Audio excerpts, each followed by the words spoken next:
Good morning everyone from Pokhara. ঘড়িতে বেজে প্রায় 5টা 16। সো এখন বেরিয়েছি সালানকোটের উদ্দেশ্যে, ওখানে গিয়ে আমরা সূর্য উদয়টা দেখবো। তো আজকে টাইমিং হচ্ছে 6টা 45, আর আমরা রওনা হচ্ছি কারণ পাহাড়ি রাস্তায় একটু সময় লাগে ভিউ পয়েন্টে উঠতে। সো তিনা যাচ্ছে না বিকজ অফ গতকালকে মোশন সিকনেস হয়ে এত অবস্থা খারাপ। সো ওরা রেস্ট নিচ্ছে, আমি যাচ্ছি, ভিউটা আপনার সাথে শেয়ার করবো।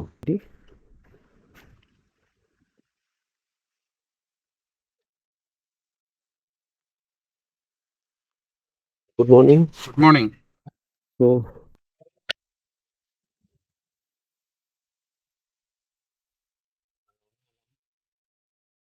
এখান থেকে প্রায় 30 মিনিটসের জার্নি, বাট যেহেতু হিল ভিউ, সেই ক্ষেত্রে আসলে একটু সময় লাগবে আমাদের পৌঁছাতে।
আপাতত অফ আছে করোনার পরে। আমাদের এখনো সূর্য উদয় হতে প্রায় 6টা 45 হবে। এখনো প্রায় 40 মিনিটসের মতো টাইম আছে। সো মোটামুটি সব ট্রাভেলাররা অলরেডি চলে আসছে, অনেকে আসতেছে। অনেকদিন পর আবার পাহাড়ের গা বেয়ে উঠতেছি।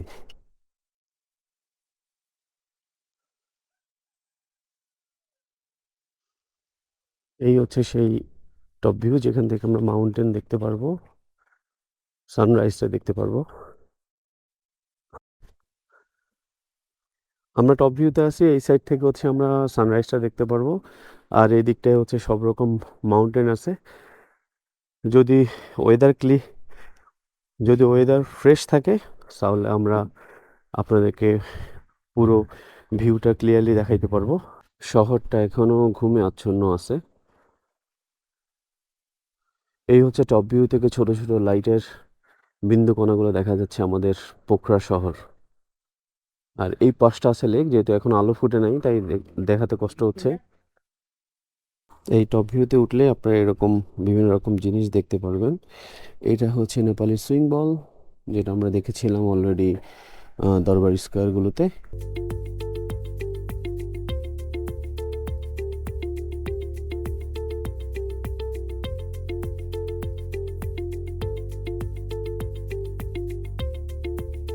আমরা অলরেডি কফি নিয়ে নিছি। চিয়ং অলরেডি অলসো কফি নিছে। সে হচ্ছে আমাদের এই 6 ডেজের আমাদের গাইড করবে আর ড্রাইভিং হিসেবে হেল্প করতেছে।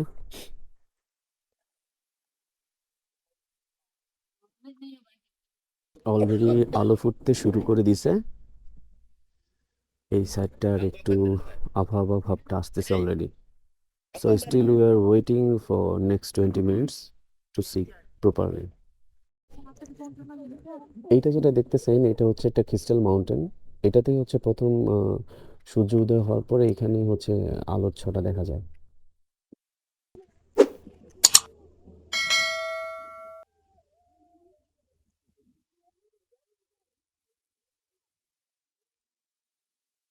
এই 4টার মতো বাজে, একটু আলো ফুটে গেছে।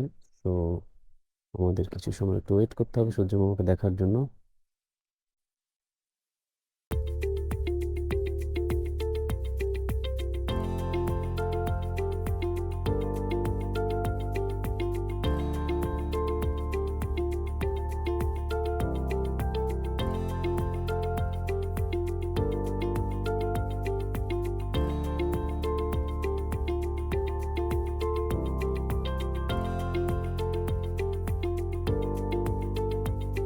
গাইজ আমরা সূর্য মামা দেখা পাইছি, ও যে ছোট করে উঠতেছে সূর্য মামা।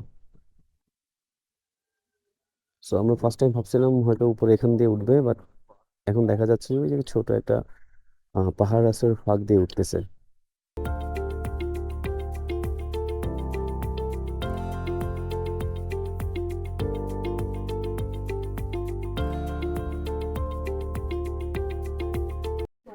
গাইজ এই অপরূপ দৃশ্য আপনারা 100 টাকা খরচ করলেও পাবেন না। তো সময় পেলে ছুটে চলে আসুন এই পোখরাতে, দ্য সারাংকোটে টপ ভিউ থেকে হচ্ছে সূর্য অস্ত, সূর্য উদয় আর এই মাউন্টেনের ক্লিয়ার ভিউ দেখার জন্য।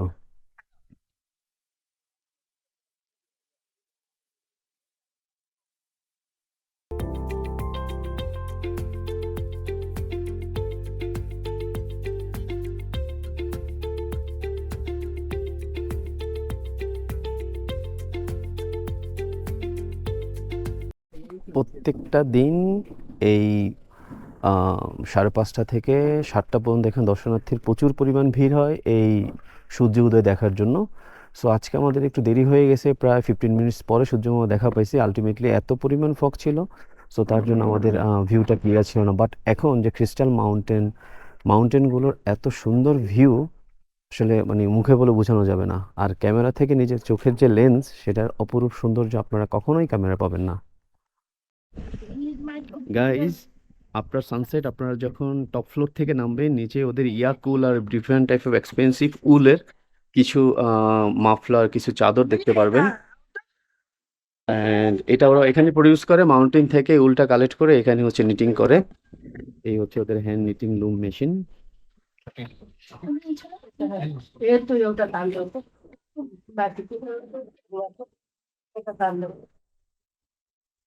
होइन हातले टुप्पासम्म आउँछ होला तान हो तान तान हो तान भयो So how? यहाँ यसरी सकिन के yeah we are mountain people Yeah. This is also सिपुल Yeah, sheepul. Yeah Okay. We are make here Mm-hmm. This is yak Yeah. Baby yak Yeah.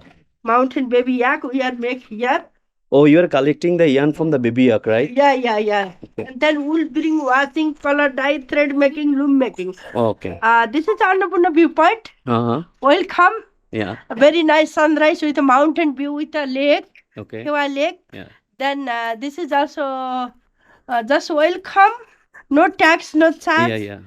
we need also people happy Okay. we are very happy Okay. we need also people happy yeah Okay. and then we have organic coffee Okay. tea coffee we are sell coffee also Okay. sell, The coffee are producing in your area, right? Yeah, It's yeah, not imported from outside. no সকালবেলা সূর্য উদয় দেখে সারানকোট থেকে হোটেলে ফিরে খাওয়া দাওয়া করে fresh হয়ে এখন আমরা যাচ্ছি পোখরার বিখ্যাত 4টি সাইট সিইংয়ে। সো একসাথে চলেন, অভিজ্ঞতাটুকু আপনাদের সাথে শেয়ার করব। সো আমাদের জার্নি স্টার্ট হয়ে গেছে। আমরা এখন যাব সতীগঙ্গা ব্রিজের এখানটায়, এখান থেকে নেক্সট প্লেসে যাব। আর সবার শেষে হচ্ছে পাওয়া লেকে যায় আমরা বোট রাইডিংয়ের জন্য প্রিপারেশন নিব। সো চলেন একসাথে যাই।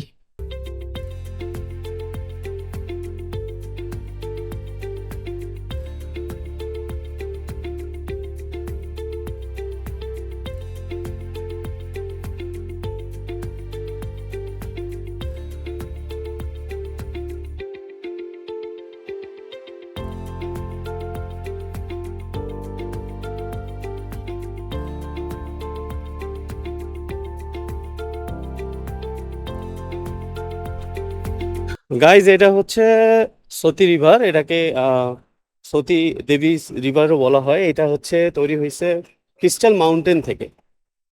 আর এখানে প্রচুর দর্শনার্থীরা এসে ভিড় করে এবং এখানে আপনারা ওদের যে কালচারাল ড্রেস আছে সেই কালচারাল ড্রেস পরে ছবি তুলতে পারেন।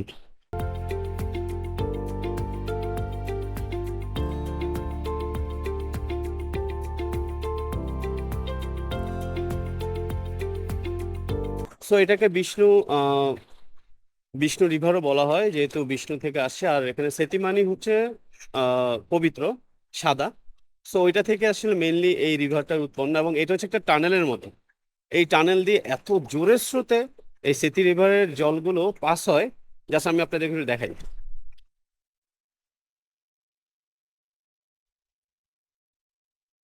এটা একটা টানেল দিয়ে আসতেছে, বাট অনেকগুলো সেগমেন্টে ভাঁজ করা, প্রচন্ড পরিমাণ পানির যে ওয়েভিংটা হয় এবং পানির কালারটা টোটালি ডিফারেন্ট। সি একটা মানে তার কিস একটা কালারের মতো। আর এইটা হচ্ছে সেই টানেলের বের হয়ে যাওয়ার মুখ। এর পাশ ঘেঁষেই হচ্ছে ছোট ছোট পাহাড়। এখান থেকে একটা ঝর্ণা আমরা দেখতে পারতেছি, ছোট একটা ওয়াটারফল। এই সম্পূর্ণ ওয়াটারফলগুলো তৈরি হয়েছে আসলে বেসিক্যালি ক্রিস্টাল মাউন্টেন থেকে। ওই যে দেখেন, নেপালে হিন্দুইজমের যারা আছেন তাদের জন্য এই টানেলের এই যে সতী রিভার আছে, এটার জল অনেক পবিত্র এবং এটা ওরা অনেক পবিত্রতার সাথে গ্রহণ করে নেন। এটা ঠিক পাশের নিচে হচ্ছে একটা টানেল আছে, টানেলের পাশ দিয়ে একটা ঝিরি পথ আছে, আমি দেখাই আপনাদের।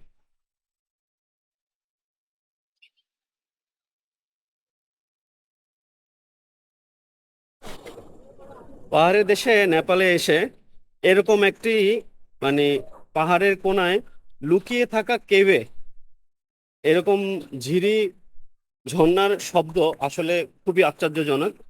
অলরেডি সতী রিভারের যে জল সেটা অলরেডি ছেয়ে গেছে, আমরা ওটা দিয়ে পার হচ্ছি। প্রচন্ড পরিমাণ পানির স্রোত। এই সতী রিভারে নামার সময় যে সিঁড়ি আছে এর পাশে হচ্ছে এরকম নেপালি ড্রেস সেল করে। তো তিনি অলরেডি নেপালি ড্রেস করছে, রাধা অলরেডি।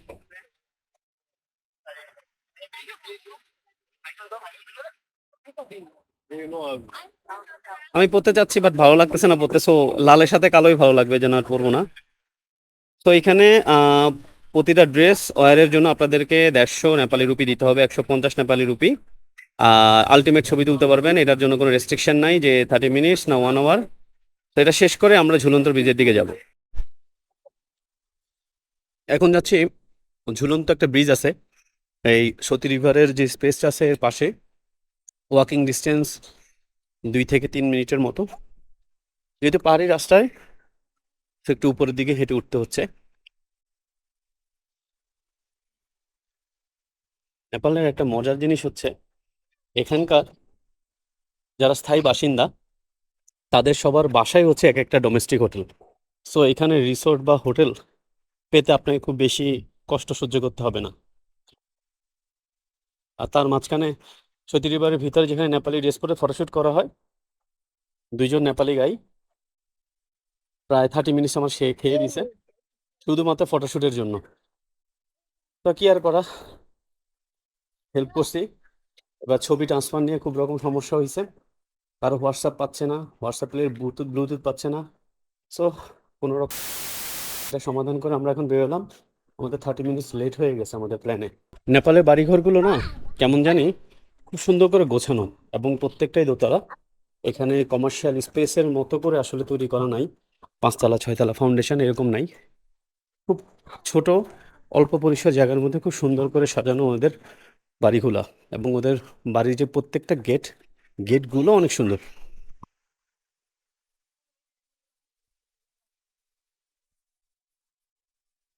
এবং প্রত্যেকটা বাড়িতে মোটামুটি ফুলের গাছের একটা বর্ণাঢ্য আয়োজন থাকে। আর প্রতি 4 জন মেম্বার বা 5 জন মেম্বারের জন্য 2টো করে বাইক ওরা ইউজ করে, কারণ ওদের এখানে পাবলিক ট্রান্সপোর্টের যে ব্যবস্থাটা, এটা থেকে সবচেয়ে ওরা সচরাচর চলাফেরা করে হচ্ছে ওদের মোটর বাইকে।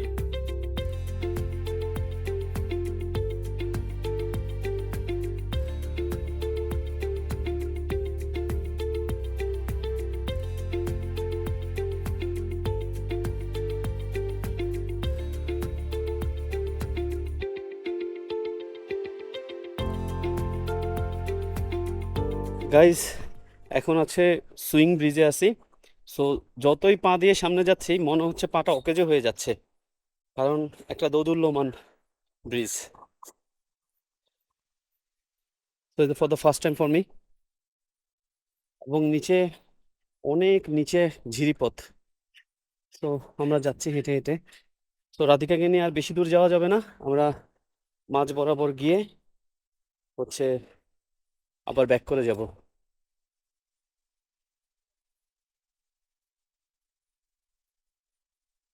এটার নিচে আসলে অনেক বিশাল নদীপথ ছিল, এখন ছোট ছোট ঝিরি আছে। আর এটার শেষ প্রান্ত হচ্ছে ওই যে ওই মাথাটায় মানুষজন যাচ্ছে অলরেডি, ব্রিজটা নড়ছে দেখেন। আর এটা গা বেয়েই বিস্তর পাহাড়। এই সুইং ব্রিজটায় আসতে আপনাদের আসলে কোনো রকম টিকিট লাগবে না। এটা হচ্ছে আহ, সতী রিভারের ঠিক থেকে এরিয়া থেকে 5 মিনিটে হাঁটা রাস্তা দূরে। আমরা অলরেডি সতী রিভার জর্জের এরিয়া থেকে আমরা বেরিয়ে গেছি, গাড়িতে উঠলাম। এখন যাব হচ্ছে আমরা গুপ্তেশ্বর মহাদেব কেভে। এইটা হচ্ছে পাহাড়ের পাদদেশে তৈরি করা একটা কেভ, যেখানে বাবা ভোলানাথ বা মহাদেব শিব যেখানে আসলে শয়নরত অবস্থায় ছিলেন। তো চলুন ওই অ্যাডভেঞ্চারটা আমরা একসাথে করি।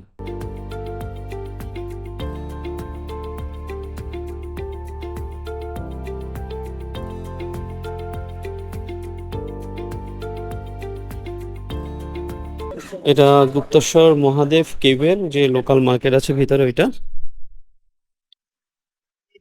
অলরেডি ঢুকতেই কেভের মতো মনে হয়েছে। এখানে নেপালি ট্রেডিশনের সব জিনিসপত্র পাওয়া যাচ্ছে।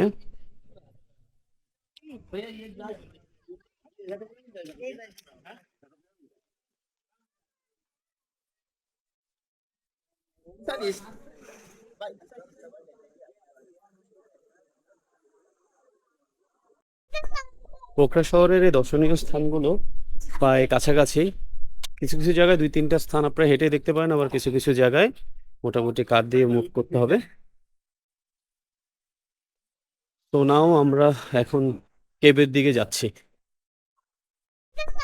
পোখরা শহরের এই দর্শনীয় স্থানগুলো প্রায় কাছাকাছি।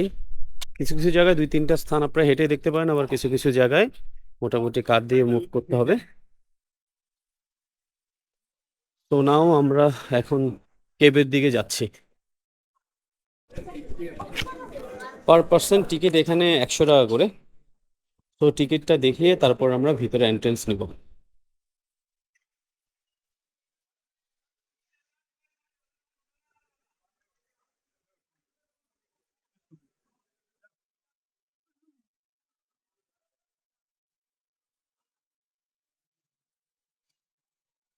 Thank you. তো এন্ট্রেন্স নিলাম, এখন হচ্ছে আমরা যাচ্ছি।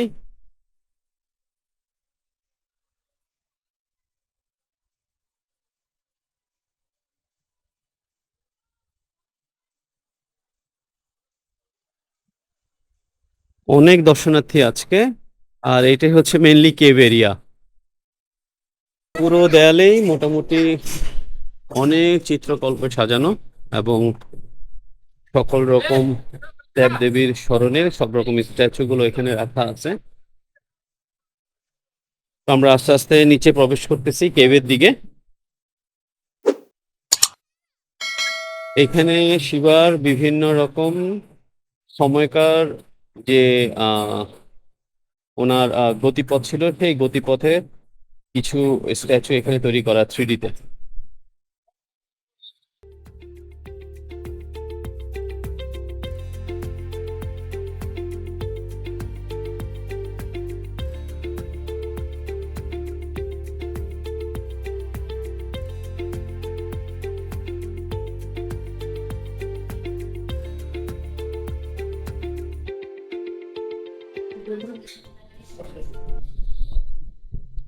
কেভের গা বেয়ে বেয়ে জল পড়তেছে, সত্যিকার অর্থের যে কেভ, সেই কেভটা।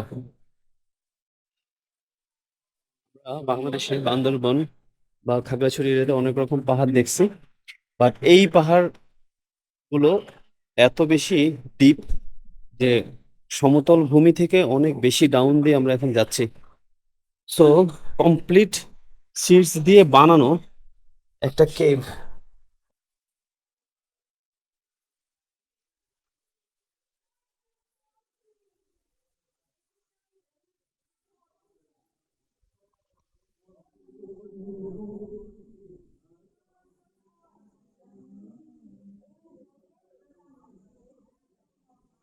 কেবের গা ঘেঁষে ওরা মোটামুটি লাইটিং এর ব্যবস্থা রাখছে যেন মানুষজন খুব সেফলি মুভ করতে পারে, যেহেতু ভিতরে অনেক অন্ধকার।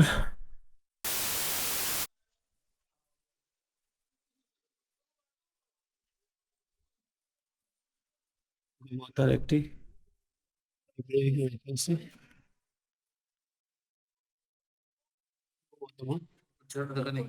চলো।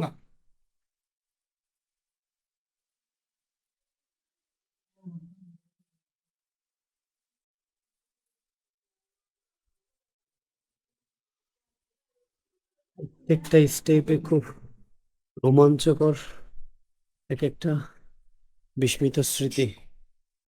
ওরা এত সুন্দর করে এই কেপটাকে সংরক্ষণ করছে এখনো। এটা শিব ঠাকুরের একটা শায়িত বিশাল বড় বিগ্রহ নিচে আছে, আমি যতটুকু এর আগে হিস্ট্রিতে জেনেছি। So going, let's see.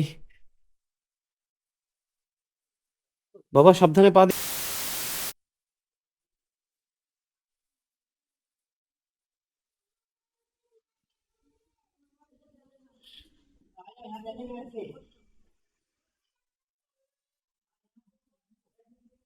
আজকে মোটামুটি অনেক দর্শনার্থীর ভিড় দেখতে পাচ্ছি। এগুলো হচ্ছে সবগুলো পাহাড়ের নিচের খণ্ড। উপরে পাহাড়,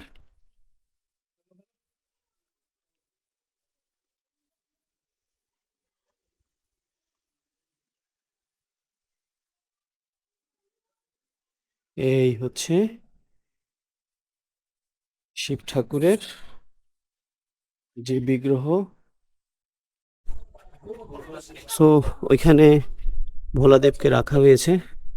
ওইখানে ইলেকট্রনিক্স ডিভাইস ইউজ করা নিষেধ, তার জন্য আমরা এখানে ভিডিওটা আপনাদেরকে দেখাতে পারি নাই। সো এখান থেকে বেরিয়ে আমরা আবার সেই কেবের মধ্যে দিয়ে এক্সিট পয়েন্ট দিয়ে বেরোচ্ছি। কিছু কিছু জায়গায় খুব মাথা নিচু করে যেতে হয়, কিছু কিছু জায়গায় আবার রেগুলার ভাবে আসা যায়। এখান থেকে খুব জোরে ঝর্ণার শব্দ শোনা যাচ্ছে, বাট এখানে কোনো ঝর্ণা দেখা যাচ্ছে না। আমরা কিন্তু অলরেডি মাটি থেকে অনেক নিচের পাদদেশে আছি। নিজের চোখে না দেখলে বিশ্বাস করবেন না কতটুকু ভয়ঙ্কর এই কেভ। এখানে দেবতা শিব তপস্যায় আছেন। এই কেভটা কিন্তু কোনো ম্যানমেড কেভ না। এই কেভটা আসলে মানে বছরের পর বছর থেকে আর বাবা ভোলানাথ উনি এখানে তপস্যারত ছিলেন। তো ওই অনুযায়ী কেভটা অনেক বছর পর তৈরি হয়েছে, বাট এখানকার অথরিটি জিনিসটাকে রক্ষণাবেক্ষণ করে এখনো রাখছে। সেই ওয়েতে ব্যাক করতে হয়। সো একের পর এক আমরা সবাই যাচ্ছি। এই অল্প একটু জায়গায়, এরপরে আবার সেপারেট সিঁড়ি দিয়ে আমরা উপরের দিকে উঠে যাব।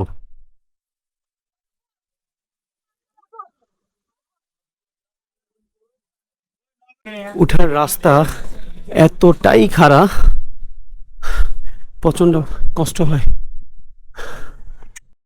গাইজ, এই গুপ্তেশ্বর মহাদেব কেভ আসলে তৈরি হয়েছে প্রায় 15th সেঞ্চুরিতে, near about 400 to 500 years before. তো এটা গুপ্তেশ্বর মহাদেব কেভ হওয়ার একটাই কারণ, এটা এতদিন গুপ্ত ছিল, কেউ খুঁজে পায় নাই। এরপরে 15th সেঞ্চুরির দিকে এটা আবিষ্কার হয়। এখানে শিব মহারাজ, উনি শিব ঠাকুর, উনি প্রার্থনা করতেন, তপস্যায় মগ্ন থাকতেন। তো ওইটাই এখানে ইনভেনশন করে ওরা একটা কেভটাকে সংরক্ষণ করছে। তোমার কাছে গুহাটা কেমন লাগছে? ভালো লাগছে। কি কি দেখছো?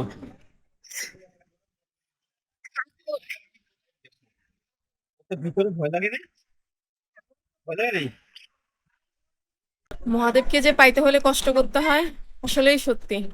সেই গুহার ভিতর যে বসে আছে মহাদেব, ওকে দেখার জন্য এত কষ্ট। আর ওঠার সময় ব্রিদিং এ এত প্রবলেম হচ্ছে, একটু বসে আছি, খুব প্রবলেম হচ্ছে ব্রিদিং এ।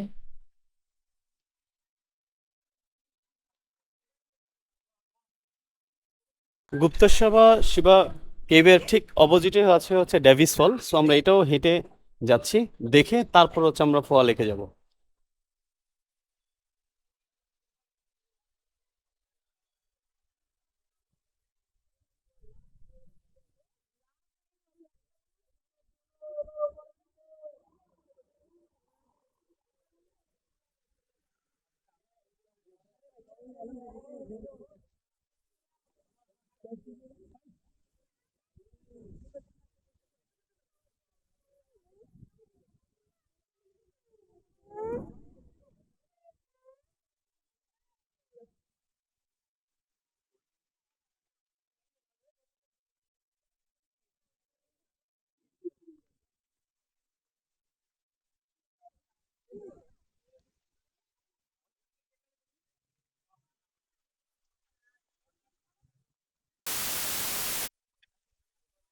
টিকিট কাটার ব্যবস্থা আছে, টিকিট কেটে তারপর আপনাকে ভিতরে এন্ট্রি নিতে হবে।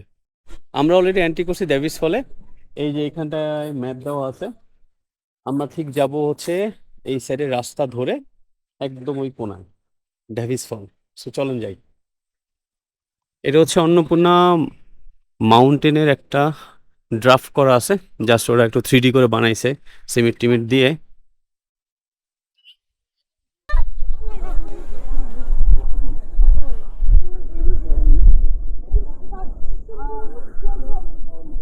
সো আমরা প্রায় কাছাকাছি চলে আসছি।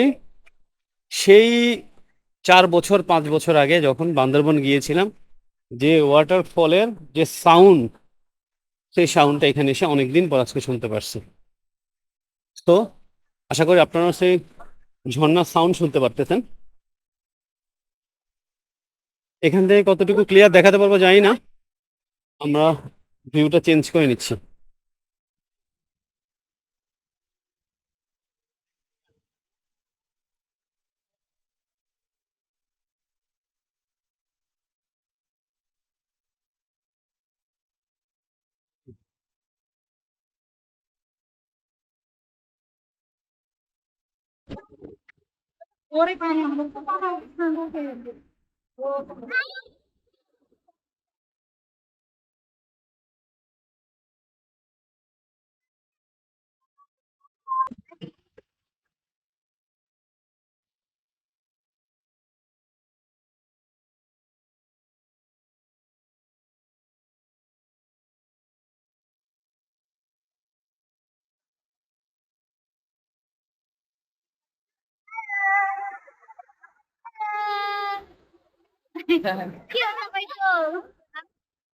হ্যাঁ, চ্যানেলটা নাম mister and missus blog.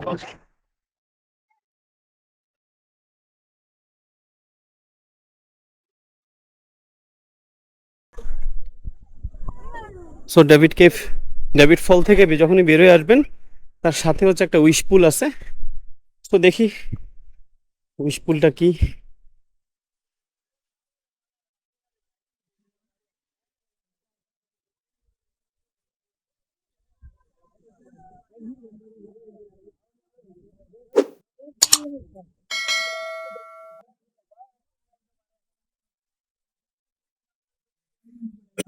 Tony Tony कित गया। देख मैं ऐसा कैमरा लेकर आऊं।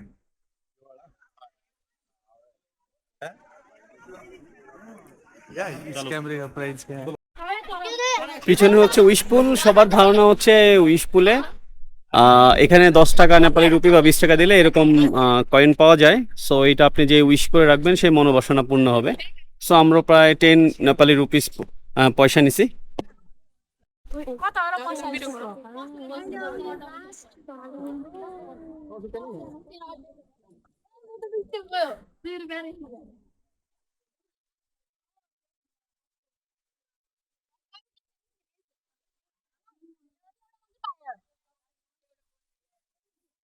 ঢুকতে এরকম প্যাট স্টেশন আছে, এখানে প্লাস্টিক সবগুলো বোতল ব্যবহার্য সবকিছু আপনি এখানে ফেলতে পারেন, যেন পরিবেশ নষ্ট না হয়। বাবাই আসো। এখান থেকে সবাই নগদ নেপালি রুপির পরিবর্তে এই উইশ পুলে ফেলার জন্য এই পয়সা ক্রয় করছে। এর পাশে একটা ছোটখাটো গাছের সুন্দর একটা ছোট পার্ক।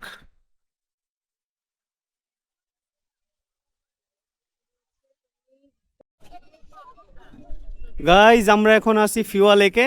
এটা আমাদের লাস্ট ডেস্টিনেশন আজকের পোখরা ভিজিটের। সো এই হচ্ছে লেক। কাপ্তাইয়ের মতো একটা ফ্লেভার আছে। সো এখানে আমরা 1-1.5 ঘন্টার জন্য একটা নৌকা ভাড়া করছি। তো আমাদের খরচ পড়েছে প্রায় 900 নেপালি রুপিসের মতো। আর এখানে এরকম বড় নেপালি রুপি করে পড়বে, 100 নেপালি রুপি করে পড়বে। এগুলো দিয়ে হচ্ছে মন্দির টেম্পলে যাওয়ার মতো ব্যবস্থা আছে।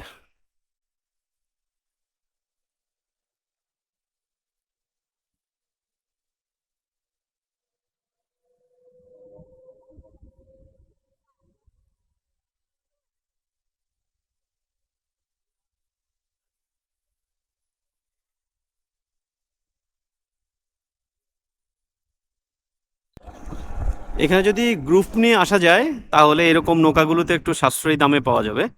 আর হচ্ছে মন্দিরে পূজা সহ এই গঙ্গা আরতি দেখার যে ব্যাপারটা থাকে, এটার জন্য ফুল প্যাকেজ হচ্ছে 1800 টাকা।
এই ফিওয়া লেকের একটু দূরেই একটা প্রান্তে এইখানে একটা মন্দির আছে। সো আমরা জাস্ট মন্দিরে একটু প্রণাম করে ভিজিট করে এসে তারপর আমরা আবার যাত্রা শুরু করব।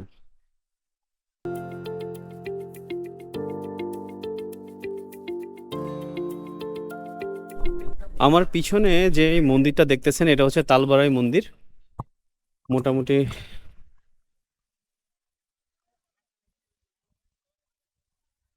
নেপালের হিন্দু রিলিজিয়াস যারা আছে তারা সবাই তালবাড়াই মন্দিরে একবার হলেও ভিজিট করে যান।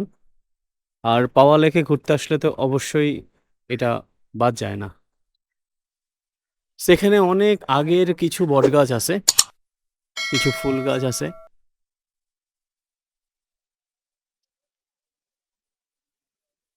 মন্দির থেকে মাত্র বের হয়ে আসলাম, ওখানে শিব ঠাকুর, গণেশ আর পাশে হচ্ছে maybe Saraswati, I think so, আছে।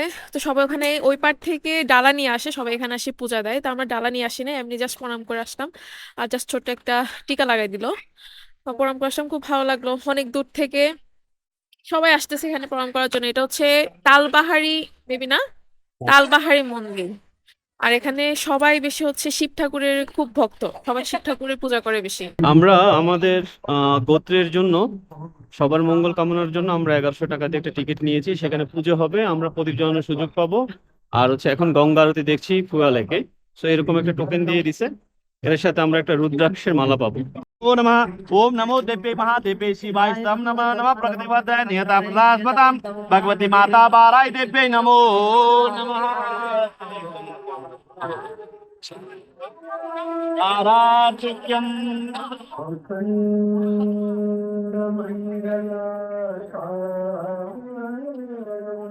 लगा लीजिए साथ में हाथ लगाइए आरती करें आप लोग का आएगा आप लोग का आएगा ओम इदं गं अभे प्रधानम मे अतुदा सवेर गं सगण गं सतये आत्मनानि प्रजाखनि पशुधनि लोकसंयमयचरि बौला मे करो त्वन्नं पयोरे तु अस्मा सुदत्ता चन्द्रमा मनसो जातगच्छोः सूर्यो जायत श्रोत्राद्वायत प्राणसमुखा ओम कर्पूर हाथ धरो करुणावतारं संसारसारं भुजगेन्द्रहार सदा वसन्तं हृदयारविन्दे भवं भवानी सहितं त्वमेव माता तपिता त्वमेव त्वमेव बन्धुस्तका त्वमेव देवदेव जलेन शीतलीकरणं पुष्पे देवादिवन्दनम् आरोग्यार्थे आत्मादिवन्दनम् आरात्रिकरणम् ओम पापकर्मः पापत्वं पापसम्भव त्रायिमा पुटनिकाश्च सर्वैः पापोहर भव सर्वैः दुःखहर भव सर्वैः कष्ट आन्दोले सर्वैः